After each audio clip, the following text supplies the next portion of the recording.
In this part of the tutorial, we will be discussing faults, their definitions and expressions on maps. A fault is a plane or zone of breakage in the rock mass across which there has been significant movement. Note that fractures are also planes of breakage, but the difference is that with fractures there has not been any movement, although it is often the case that you will see a few millimeters of movement across fractures. Fault planes can be any orientation, from vertical, common in strike-slip fault types, to inclined, common in dip-slip fault types, to very low angle dips, thrust faults or listric faults at depth, detachments and decollements, and also changing dips where fault movements occur parallel to bedding. Dipping fault planes have, by definition, one mass of rock above the fault plane and one mass of rock below the fault plane. These blocks are referred to as the hanging wall, which hangs above the fault, and the footwall, which sits below the fault. We will use these terms again in defining the relative movements of faults, so it is worthwhile remembering them now. Hanging wall above, footwall below. In fault movements, the two sides of the fault are described as moving relative to each other across that fault plane. That relative movement is what defines the fault as a particular type. It is, however, not necessarily the absolute movement that the blocks are undergoing.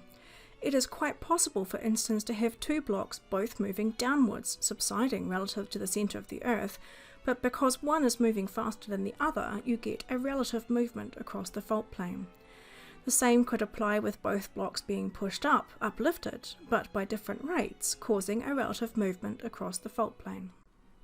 There are two main classes of fault movement, dip-slip and strike-slip. In the first, the relative motion is parallel to the dip of the fault plane, or up and down. In the second, the relative motion is parallel to the strike, or sideways.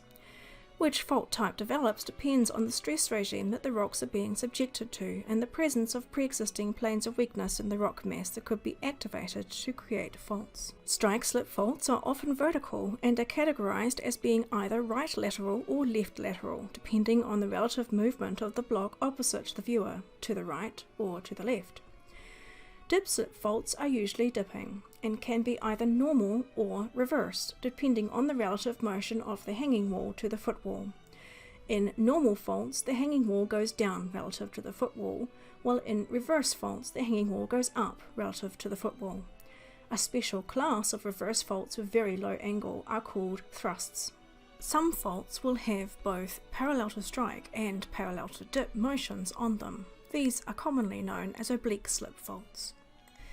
It is important to realize that a fault plane is in reality not usually a single plane, but a zone of deformation and breakage of rock caused by the movement on the fault. This zone of deformation can include crushed and pulverized rock, broken pieces with lots of pore spaces, mud dragged into the fault zone, and cemented zones caused by fluid circulating within the fault plane. Mineralization of precious minerals can be associated with fault planes.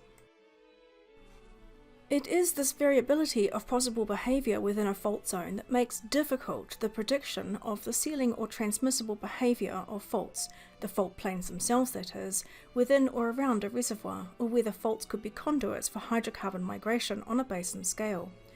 It is all the more difficult since fault zones are often not consistent along a fault plane, so that a fault which is sealing in one location may be transmissible some distance away.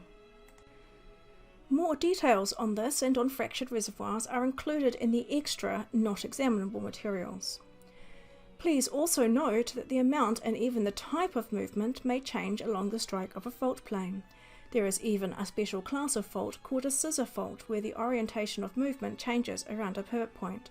The fault is reverse on one side of the pivot and normal on the other, with increasing relative motion away from the pivot point. Faults are shown on maps with thick lines marked with either rectangles or dashes for normal faults or triangles for reverse faults. I hope this tutorial has helped you to understand better some of the topics covered in structural geology. Do continue on to watch the third part on faults. For more information, do see the notes and the PowerPoint slides, and in order to test your understanding, make sure to do the tests that are available in Vision.